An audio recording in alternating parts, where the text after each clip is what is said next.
Thomas Edison, Richard Branson, John F. Kennedy, Mozart, Michael Jordan, Will Smith. That sounds like a list of highly successful titans in a variety of vocations. Why is it that we rarely hear that they have or had ADHD? And you know what we hear even less about? Serena Williams, Emma Watson, Mel Robbins, Whoopi Goldberg, Agatha Christie, Erin Brockovich, Cher. Yeah, the successful women navigating ADHD. And that's exactly why I started this podcast, ADHD for Smartass Women. I'm your host, Tracy Otsuka. I'm a lawyer, not a doctor, a lifelong student, now a coach.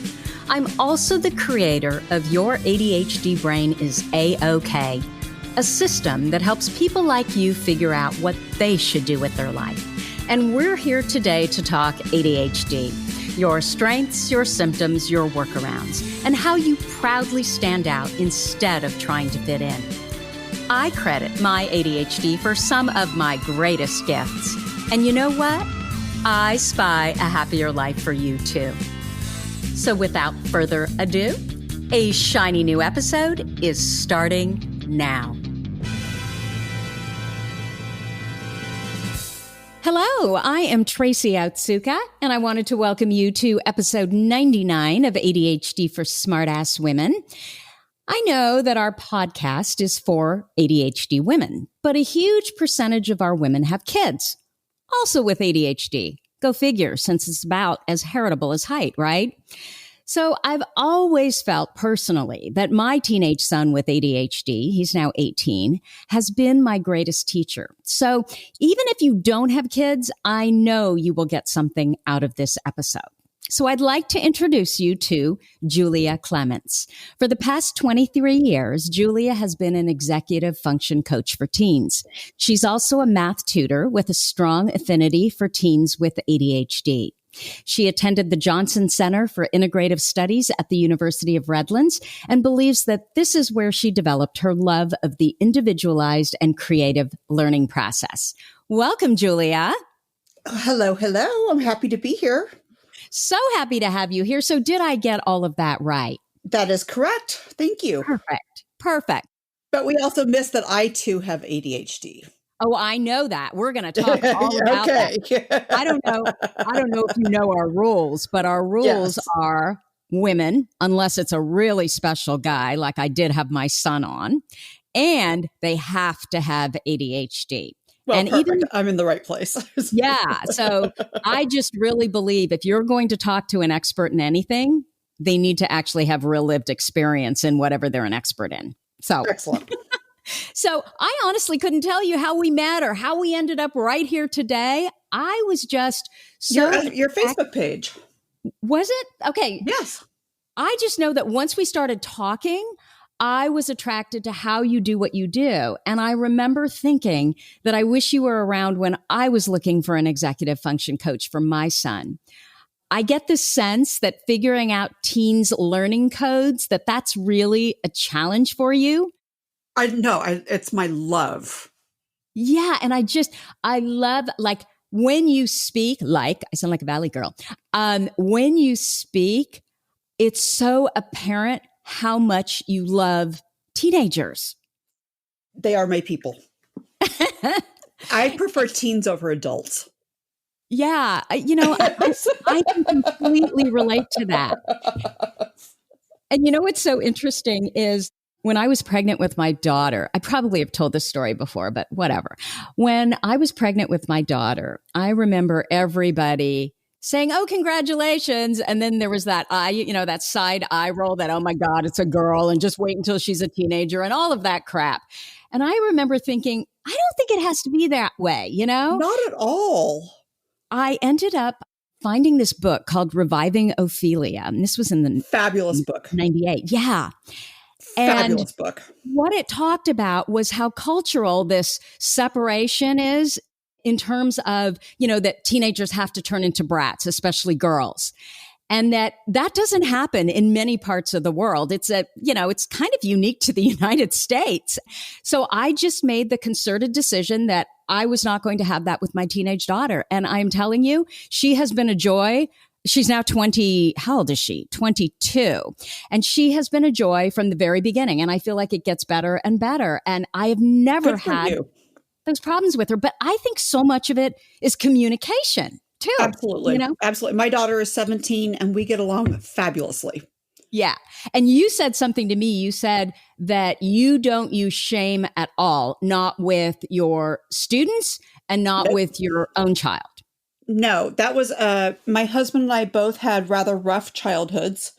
And that was our agreement from the get-go. I think the beginning of our relationship was that we would not raise our children with shame. And that kind of started both of us on journeys that changed our marriage dramatically, to do a lot of internal work.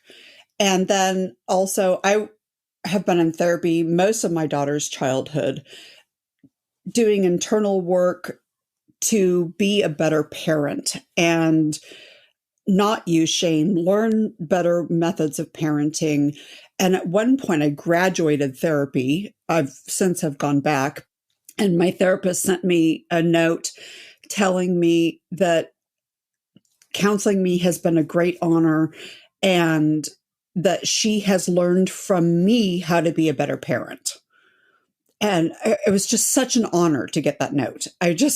Because I've just created so many creative ways of handling situations, to not have shame and to be creative and productive in outcomes and ways of handling situations. And I think that's just because I've been working with my students for so long, longer than I've been a parent. And I think I've learned so much from the families that I've worked with in tutoring, because I see so many different parenting styles and so many different personalities in my students, that I've learned that it's not one method fits all. There's not one parenting style. There's not one child style. It takes creativity. And there's really endless opportunities to figure things out. That's exactly how I feel about the ADHD brain.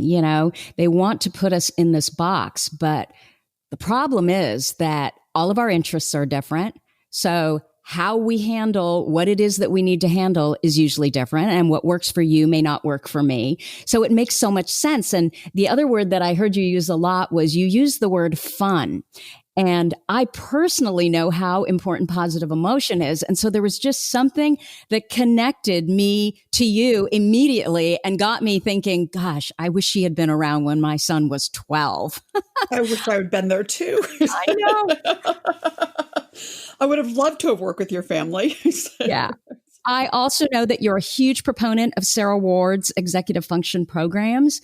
Absolutely. Which I also remember looking into for my son, and I still don't quite understand, how are they different? What is it that she does? So I want to talk about that too. But before we go there, can we just talk about your ADHD first? Okay. So can you tell me, Julia, when were you diagnosed? I was diagnosed in my 40s, not very long ago, actually. I kind of backed into an ADHD diagnosis. I had already been medicated. What does that mean? So I have bad depression as a residual from my childhood. And fatigue is a big part of that. And so my doctor has had me on 2 stimulants, Concerta and on Nuvigil. So with those, my doctor and I have had a number of conversations, and this is my neurologist psychiatrist. He and I have had a number of conversations about not only how it's affected my fatigue, but how it's affected my executive function. And I keep discussing my ADHD since I'm so well versed in this.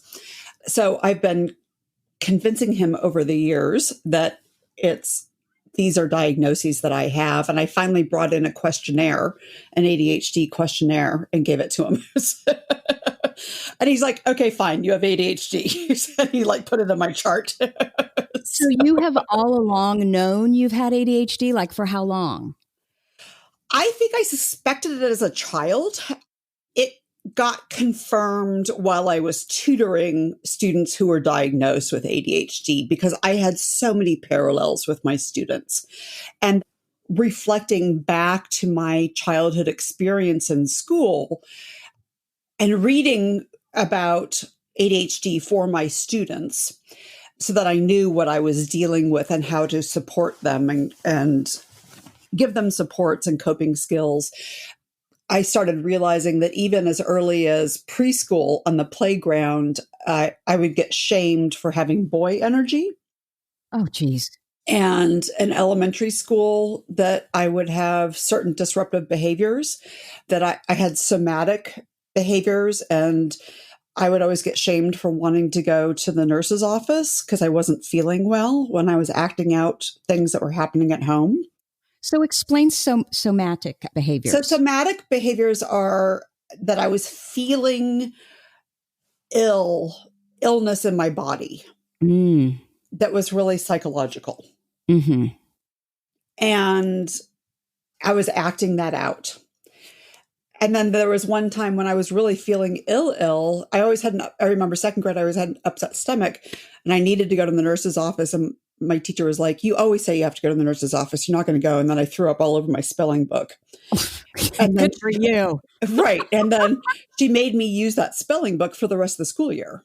Oh, it was just horrible. Those people should not be teachers. No. And it was horrible because I actually really liked her as a teacher. But I mean, that was so punitive. It was just awful. So what other symptoms did you have in childhood? You had boy energy, meaning you were hyperactive, right? I was hyperactive. So then at one point in middle school, when we moved back to California, so I was always very, very bright. So one quarter, I had straight A's on my report card and then straight U's, unsatisfactory, for my citizenship. Okay. And I was called into the vice principal's office and the counselor's office, and I was informed that I would not be allowed to get straight A's for the semester if I had straight U's for my citizenship. And citizenship was behavior, basically? Behavior, yeah. That they would not allow that. You know, I've got like going through this loop in my brain right now. There's this whole idea of boy energy. I mean, what the hell is that, right? No wonder girls struggle so much to get diagnosed. Right. Right. And I have this daughter who also had tons of physical energy. And I worked so hard to give her positive outlets for that energy. I mean, she was very physically adept early. She walked at 10 months, and then we moved when she was 13 months. And the first night that we were alone in our house, we were eating pizza in front of the TV, and all of a sudden we noticed that she was gone, and we heard a noise in the kitchen. We go in the kitchen, and she's climbed on top of the kitchen table, and she's eating pizza. And 2 weeks later, she climbed on top of the kitchen counters and on top of the refrigerator. Oh, jeez. She's 13 and a half months old. Oh, my gosh. Wait. She was 13 and a half months old and she was on top of the refrigerator? Yes. And I had promised myself I was not going to say no as a parent, that I was going to just redirect her. And that's tough when you're dealing with safe boundaries. And so I started calling outlets and coffee cups and things hot. And so she eventually would point to hot things and say hot and shake her head. And then I would have a little song for things. I did say no in the song. I would say not for the babies, not for the babies, not for the babies, no. And do a little dance as a distraction to get her away. So we didn't have a dining room table for this house yet. The climbing was not going to end, right? She's a climber. So I got to climb. Julia, were you just like her? Were you literally climbing refrigerators and you were just like her? I was just like her. So I got a climbing structure and put it in the dining room. And we lived with a climbing structure in the dining room for 18 months. That is unbelievable. It worked great. And so I just redirected her to the climbing structure. And people thought we were nuts. But it worked. So in your family, when you were growing up and you were climbing all over the place, what happened? I was shamed. Okay. So from the time you were literally a baby. Yeah. Did you have other siblings? I had a younger sister who was perfect and still is just perfect. Okay. Yeah. So you were the bad one and she was the angel. Yes. And she was a Klingon. My mom called her the Klingon because she was always just on my mom's leg or had to be carried by my mom. And then I was running around like a wild child. Okay. But you did not struggle in school, it sounds like. It sounds like that was easy for you, the actual learning part. Eventually, I did start to struggle because I got disorganized and I got bored and disorganized. And when was this, like grade-wise? Starting in high school and then some in college. At college, I mean, like 20-page papers became too difficult. So the college program that I went to, we could contract classes. So I knew I wasn't great at long tests. So I would contract to do papers instead of long tests. I knew that my recall memory wasn't great. And so I could do papers, but then professors would want 20-page papers instead of 10-page papers. I knew I could do a 10-page paper. 5-page paper was a breeze. 10-page paper was great. 20-page paper was a little too much for me. And so we would do things called WIPs, work in progress. And I remember sitting the end of my last semester of college, and I had this WIP from 3 years prior, and I was working on a 20-page paper about Angela Davis, women, race, and class. Fabulous. Which was a fabulous paper. I loved it. I loved what I was learning. But I was like, how am I getting 20 pages? This just makes sense to me. I mean, the first 10 pages just poured out. And then this wonderful professor just went ahead and sent the eval that I passed the class and did a great job in the paper. And I just sent her what I had. She was no longer teaching at the university. She saved my butt. I really appreciated it. She's a lovely woman, I should say. She's not a lady. And it was just trial and error. I mean, it was a lot. It was hard because the Johnston Center was very much, gave a lot of responsibility to the student, even though we had tremendous relationships with our professors and our advisors. At the center, there were classrooms and some professors' offices in the dorms with the students. Oh, wow. Yeah, so we had great access. And one of my advisors kind of became a second father to me. And after my father passed, he was one of my fathers who walked me down the aisle at my wedding. Oh. Yeah, I mean, it's just, and I helped raise his kids after their mother died. And it was a wonderful relationship. It was so above and beyond what you get at college. It was just, but that was part of why I picked a small liberal arts college, because I needed more. I needed more of that contact, and I needed a better experience than just going to class, filling in a bubble test, and going away and studying. I needed something more concrete with my learning process. And I got it.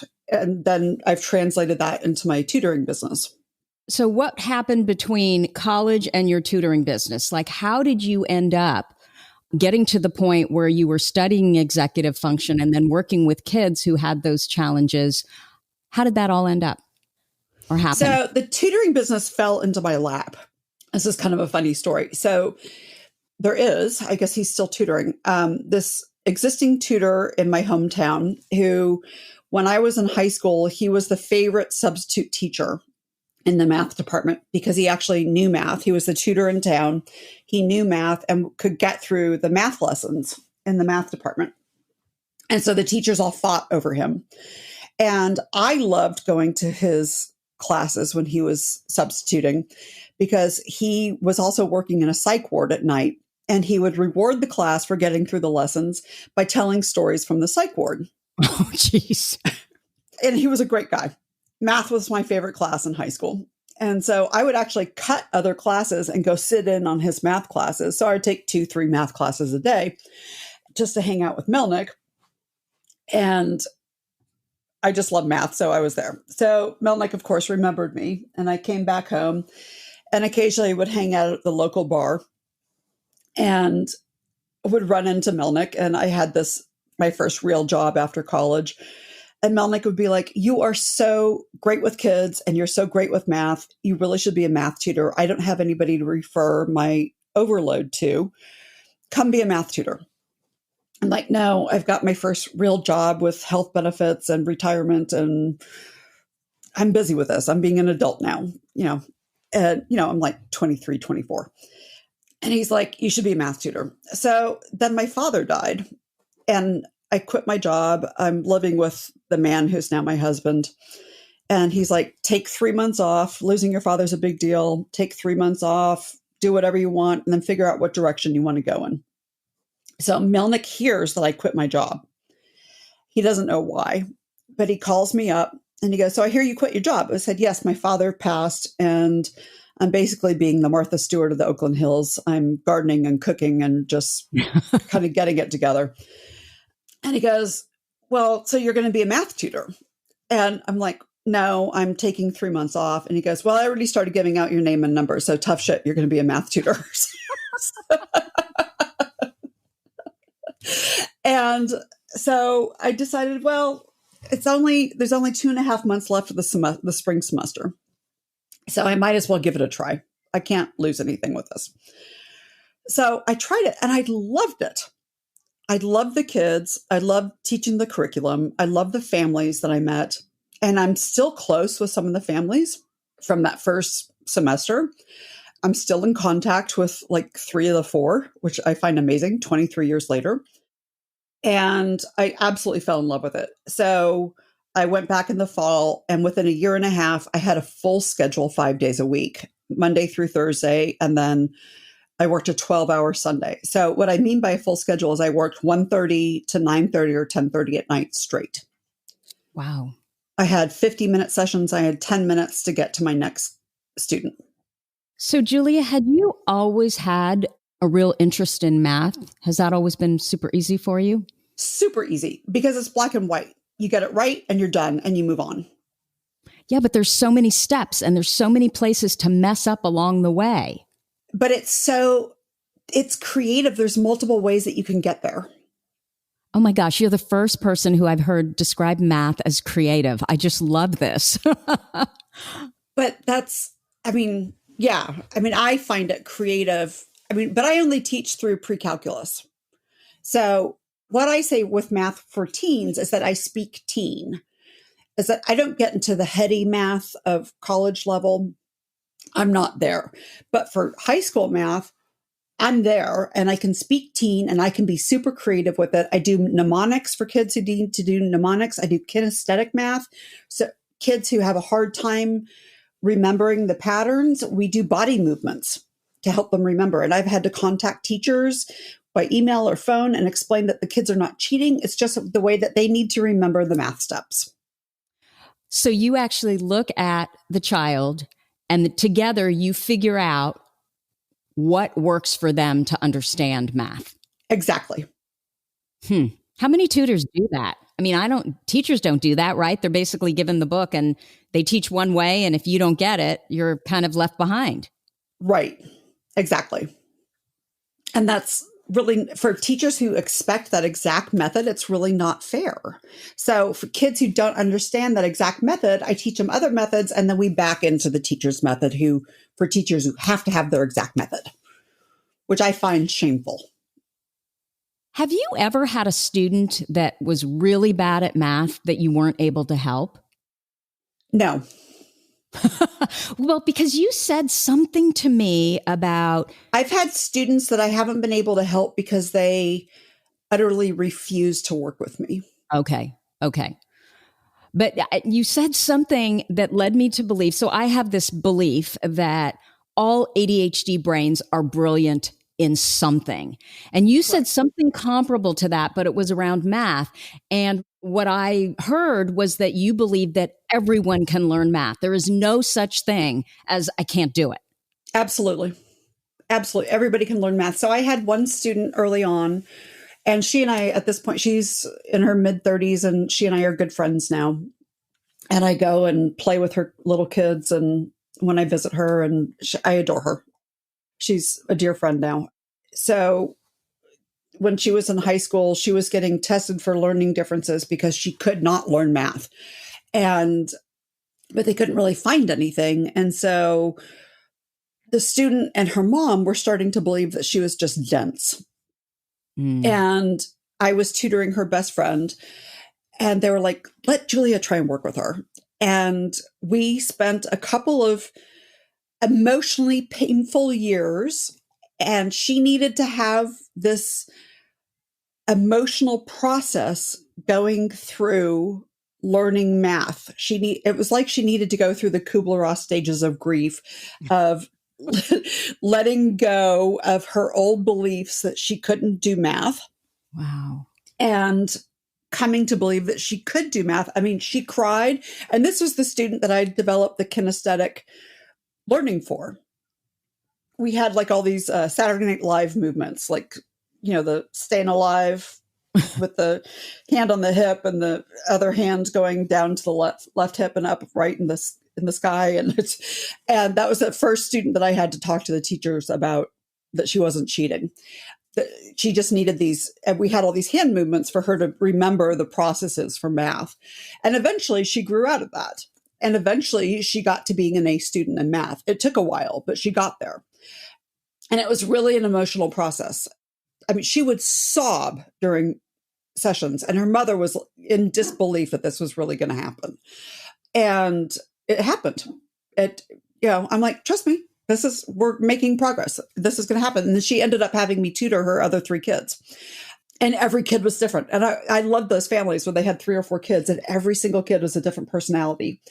I love families like that.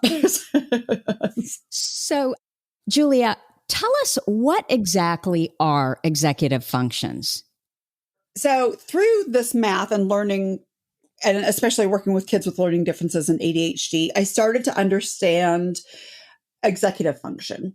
And executive function is a family of differences like recall, struggling with a multi-step process, initiating and completing tasks, short-term memory, paying attention, time management, planning, organization, keeping priorities straight, staying focused on a task, and being able to monitor self and behavior, progress, and emotions.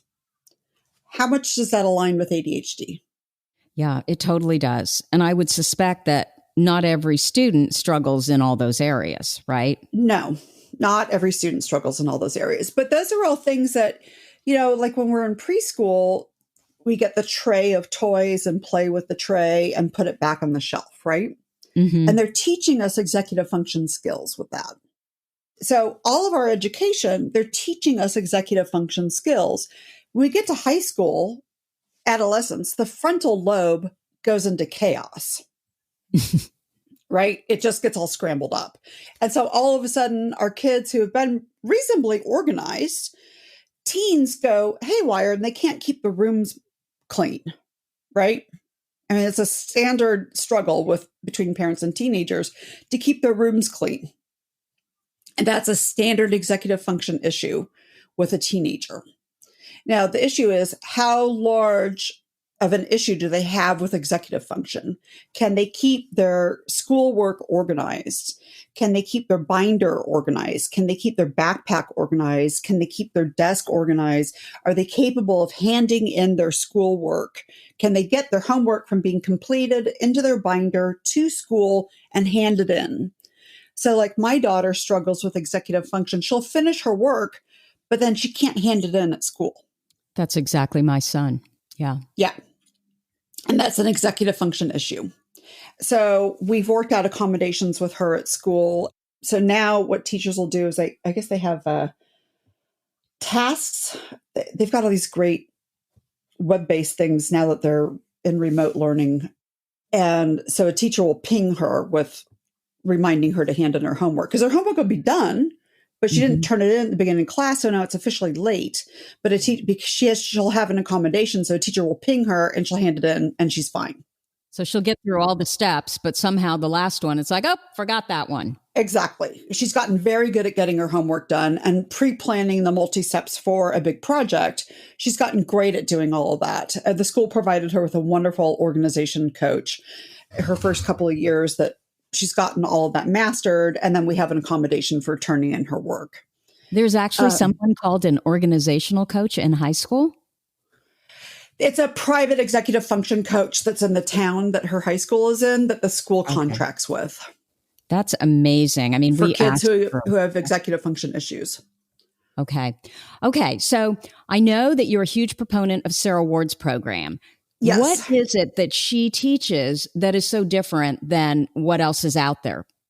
Sarah Ward talks about getting ready, starting, timing the process, being done, and then done.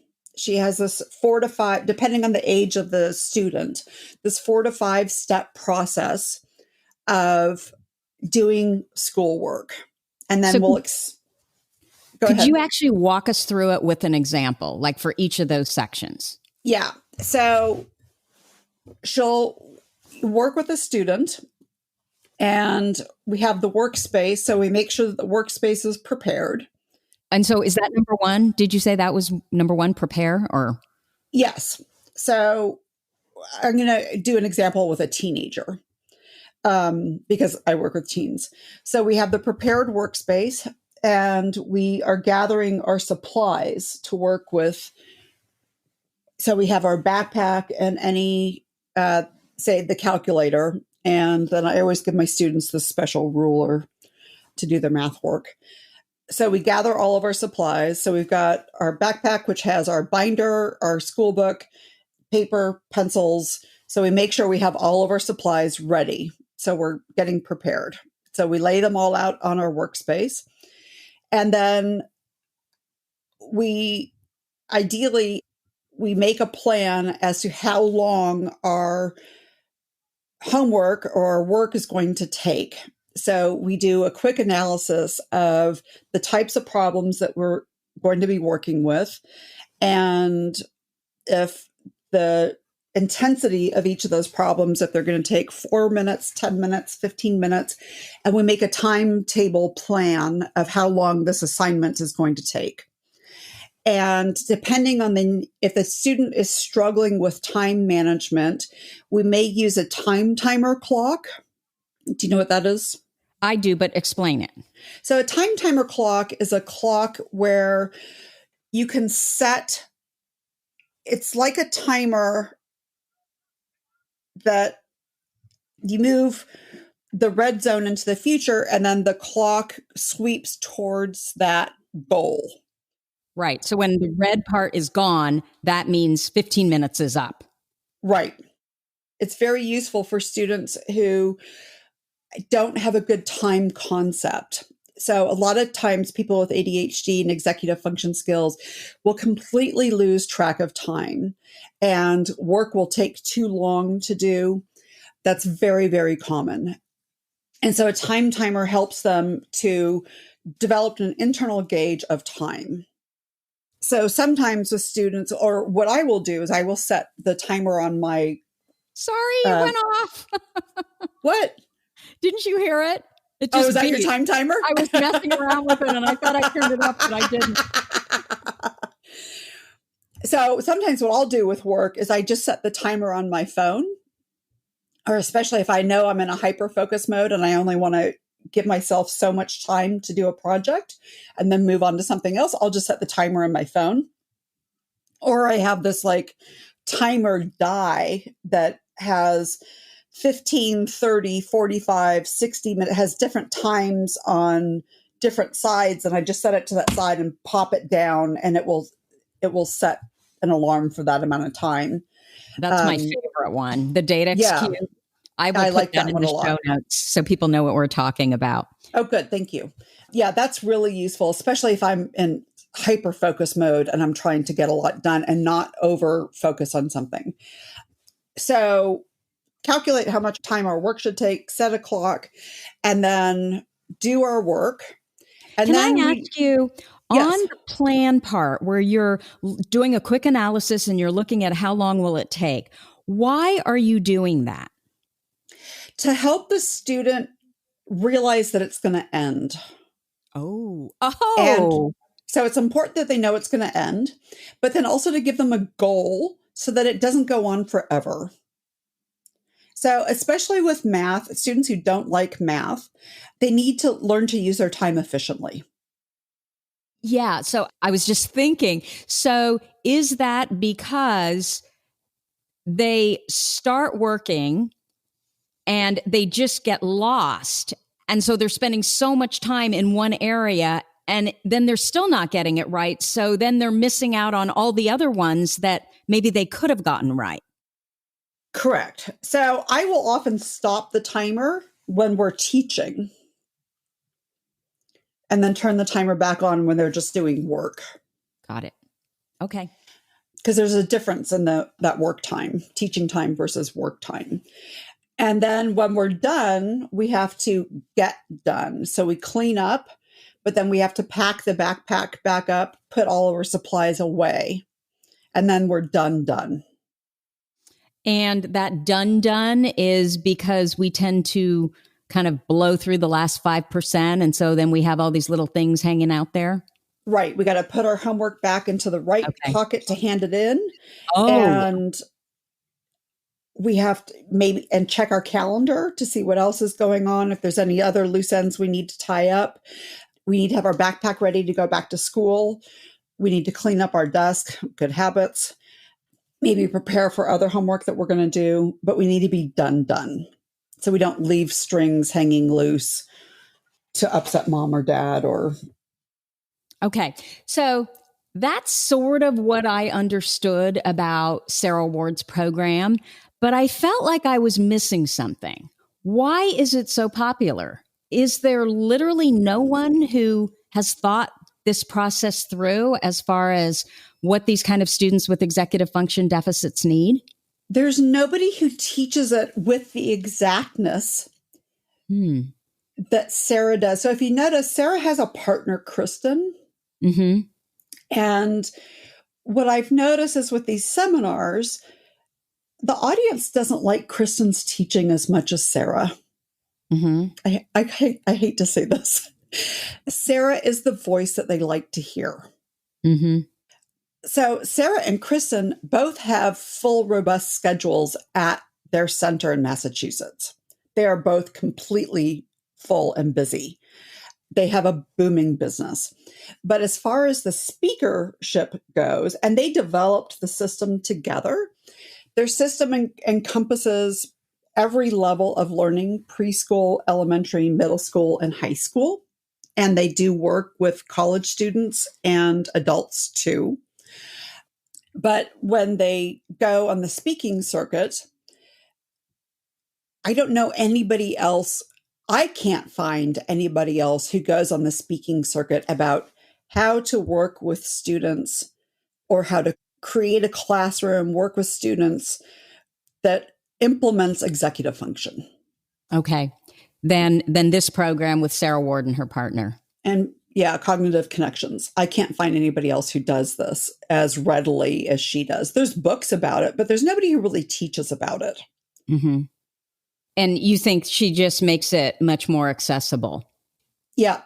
And they go into schools. There's lots of books, but they go into schools and help teachers with their classrooms, they do hands-on work. They're the hot ticket doing this program.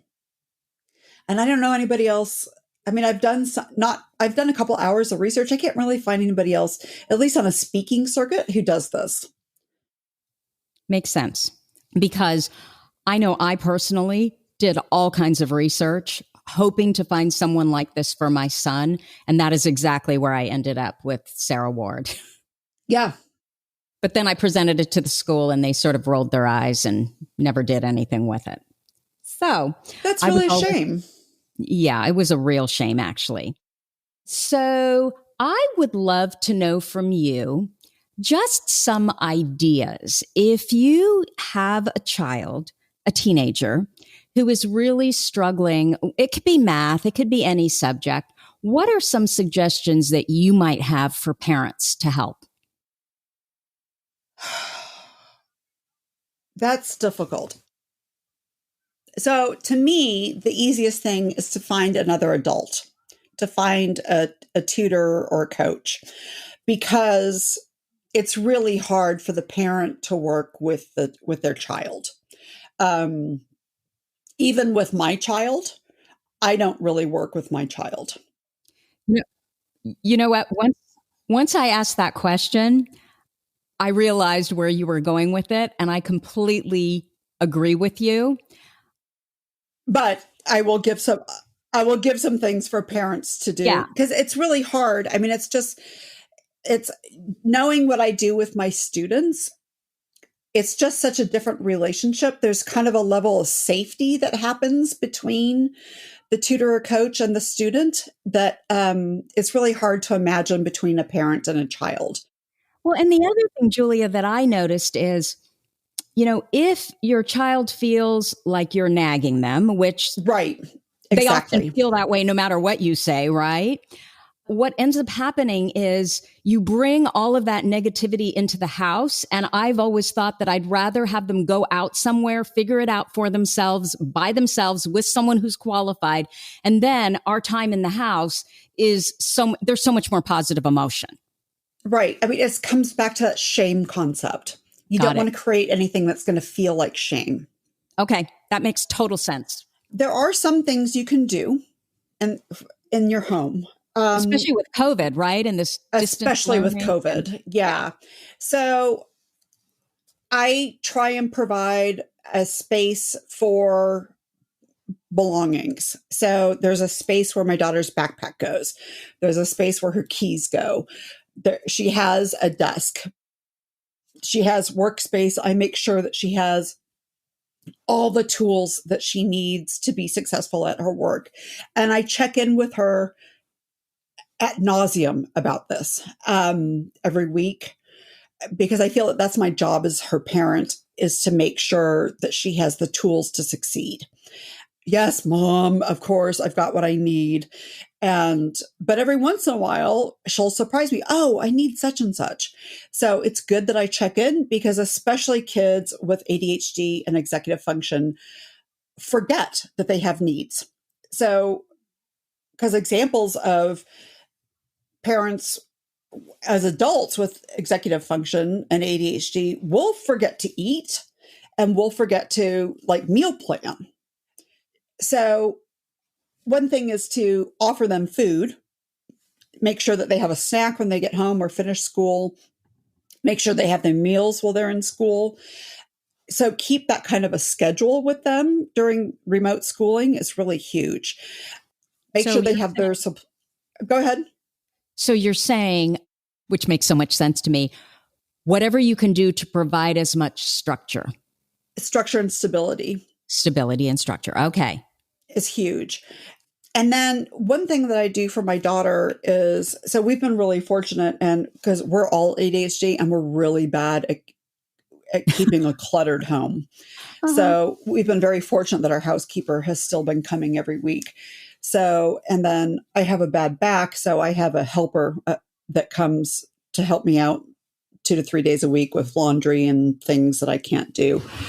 So the day that the housekeepers come, the helper and I go into my daughter's room and we help her clean her room, because she hates having a messy room, but she, for the life of her, cannot clean her room. Yeah. But she can do it if someone's there with her, working with correct. her. So totally. we work with her to clean her room before the housekeepers come and change her sheets, vacuum and dust, and clean her bathroom.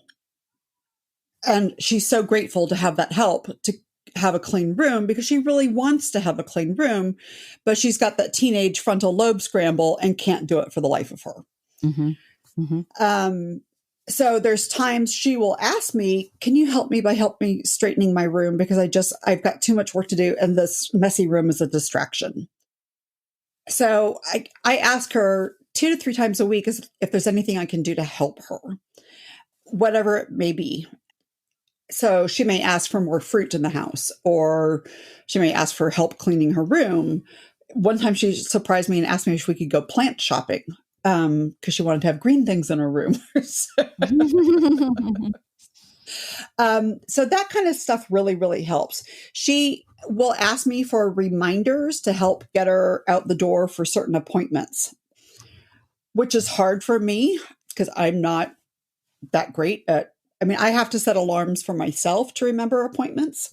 So I'll set alarms to help remember her to remember appointments. It takes a lot of work when you struggle with these issues yourself, but somehow I seem to be better at helping others. Yeah. Do you ever sit down with her and, she'll come in and she'll say, oh, I want to get this done. And you literally just process it with her to try to figure out, okay, how does she think she can handle it best? Yes. We'll problem solve, but she actually has got a pretty good handle on doing that now after working with this, this counselor the school provided her with that. Oh, the other thing that we did, she's a senior now, and the school offers college counseling. But in my years of working with students, what I've seen in private college counselors, that is so much better than school college counseling. And so we gave her a private counselor, and all of her friends who are doing school college counseling are fighting with their parents. Oh. And we haven't had one disagreement. Oh, well, we had one disagreement because I didn't do something on time. That was supposed to be done for the school because I don't pay attention to the school's emails. The private counselor has been great. She just has this working relationship with the counselor, and we'll go over to her house and sit at her kitchen table or at the patio table and do work. And she's gotten 8 of her applications in already. And I couldn't be more pleased. That's how my son was too. His last year he was at a private school, private Catholic school, and all of his friends hired these private counselors. And he was like, nope, I want to do it myself. He knew more about the schools than most of the counselors and certainly the other kids, because this was just an area of interest. And he did his application, his, what's the personal statement, all of that. He did it all by himself and got That's it fantastic. all done in advance. I was in shock. That's fantastic. Yeah. But again, it's about interest, right? If it's something they're really interested in. Right. The sustained hyper focus is impressive, though. Right. Exactly. Okay. So, Julia, I'd love to ask just a general ADHD question for you. I'd like to know, what is it about you and your ADHD that makes you good at this job, at what you do? I actually think it's more my Myers-Briggs personality type. I am an INFJ. So that makes me, I'm completely empathetic and I want to make things right. And it's the same personality trait as like Gandhi and Oprah. And it's the most rare Myers-Briggs personality. So I want to come in and fix things and make things just. And I'm intuitive. I'm very, very intuitive. So with my ADHD gift and this personality trait, I can go in and be with, so part of why I like teens more than adults generally is that teens are really raw.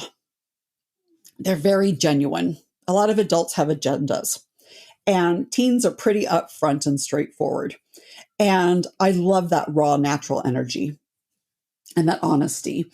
And so I can go in and be empathetic and intuitive and help them and figure out what's going on. And I just have a great sense of where they're going and their next step and what they need in learning and emotionally to support them and to feel safe. And so I think it's a combination of my ADHD and my personality type. Does that make sense? Yeah, it totally makes sense. Although I feel like ADHD is a series of personality traits. And I would argue that your empathy and your sense of justice and your intuition is all because of your ADHD. Okay. I mean, I think they're hand in hand. I think they're absolutely joined. Totally. But it's, I mean, I just find that my personality is very much why my And the ADHD is very much why I have my marriage. Uh-huh. We're this perfect, like it makes so much sense why my husband and I are paired together. And it absolutely makes sense why I'm an EF coach so, with my students, because I've learned so much living with him. His executive function is horrible. Well, and there's definitely there must be something about the fact that you're an EF coach that also keeps you honest, right? It helps you as well. Absolutely. Absolutely. I mean, and my then integrity. You have credibility. Yeah. I mean, I'll fall back and fall off of being on schedule or on task. I'll be like, what is going on? And then I've got this checklist. I'm like, okay, wait, I got to do da, da, da, da, da, da, da. What am I failing at today? And just, and I have all these skills to fall back on, which I feel incredibly fortunate about. I mean, I feel very gifted. I feel incredibly fortunate. I mean, I really have the best job on earth. It's really incredible. It's so satisfying and fun. It's just, I love my students. It's really a blast. Well, it definitely does sound like the perfect complement to your brain and how it works. And this whole idea that, we need to be in positive emotion to feel motivated. And you just keep talking about how fun the job is. And I actually think, oh my God, that seems like a great job, but I think I'd suck at it. Not the math part. I love teenagers too. I adore them. So what is your number one ADHD workaround? My bullet journal. Oh my gosh, you're one of those who was able to actually get that to work. Okay, explain. Tell me why you like that. I do a weekly layout every Sunday. I spend about an hour and a half, and I do a weekly layout with my calendar. And then I have 3 different kinds of to-do lists. I have my kind of like repetitive to-do lists. I have my daily to-do lists, and then I have my running to-do list, like project to-do lists. And then those can jump from week to week. But having that to go back to when I get lost or scattered is huge for me. And then I always run back and forth between my iPhone, which I have the reminders on, and I keep my calendar. My appointment calendar is on my iPhone in iCal, but I write my appointment. So I have this visual layout of my appointments in my bullet journal, but my hardcore calendar is on my iPhone and computer. And that's the family calendar too. So I know what's going on with everybody. So do you feel like the bullet journal kind of calms you down and reduces anxiety because it's always there? And so if you forget it, you can run back to go look. Like, it's been downloaded from your brain, right? Onto something. Yes. Yeah. There's something about the analog that's nice for me. I'm also very much a paper and pen person. I love good paper. Like I use a certain Rhodia paper pad for my students. Yeah. With the dots on it, because it works for any kind of math. I collect fountain pens. I have a paper and pen thing. This is so common for us. I don't know what it is, but I'm exactly like you. It also doesn't hurt that when I was 16, I started working in a stationery store. Oh, geez. That's the end, right? Yeah. I learned all about different kinds of luxury papers and invitations. And that's my biggest workaround. I mean, for my husband, who constantly loses his keys and his cell phone, he uses tiles. Yeah. Yeah. So we use that's them his too. biggest thing. Yeah. Okay. I'll put a link in for that as well. So, Julia, are you working on something right now that you want to tell us about? Oh, yeah. So I've expanded a new concept into my business, and that is to teach parents how to do their children's math for remote learning. Oh. So many parents are super frustrated with not understanding their children's math to help their kids because they didn't do their children's math when they were growing up. It's a very different, Common Core is a very different math than what we had when we were growing up. So if you want help learning how to do your kids' math, let's have a Zoom meeting, get a glass of wine, your children's curriculum, notebook, and we can meet and I can teach you your children's math. So I have a website, Julia Clements Tutoring, JuliaClements tutoring.com. And you can connect with me there. And we can talk about helping you to help your kid do math. Or we can talk about executive functioning, or we can talk about math tutoring. That's amazing. Like, I feel like I should take that class just to learn math. Especially with a glass of wine. It actually sounds fun. I love it. Okay, so I will. So there's no shame. There's absolutely no shame. We'll do our best to make it fun. You may have some tears, but we will work through them and we will get to laughter. Yeah. It would be something so great to overcome. Now, I have to tell you, I got the highest grade in trigonometry in our class. I got an A+. I love trig. Trig is awesome. But I loved it because it was so black and white. It was so, okay, this is exact, like everything had its own slot versus other math. Not so much. But so it's also the visual mixed with math. Yes, exactly. Yeah, and I think that makes it fun for people with ADHD. That mixture makes it satisfying. That's so interesting. Because, the other maths, I would get a B or a B, usually a B+, but I felt like I never knew what I was doing. But trig, it just felt like it was so specific and I knew the path. I understood it. But anyway. Well, there's the wheel of life and then there's the parent graphs. And if you can understand how those two relate to each other, you can do the graphs easily. Yeah, exactly. Yeah, so I teach that whole system inside out. Kids get to me and they're like, what? And I'm like, let me teach it to you backwards. And they're like, oh, yeah. That's one of my most satisfying things to teach. I love it. Okay, Julia, thank you so much for spending time with us here today. That was so fun. It was an absolute pleasure. Yeah. So that's what I have for you this week, listeners. Thank you so much. This episode of ADHD for Smartass Women was brought to you by Your ADHD Brain. It's our 6-step system that shows you how to fall in love with your ADHD brain. If you'd like more information, join our waitlist at tracyotsuka.com/waitlist. If you like this episode with Julia, let us know by leaving us a review.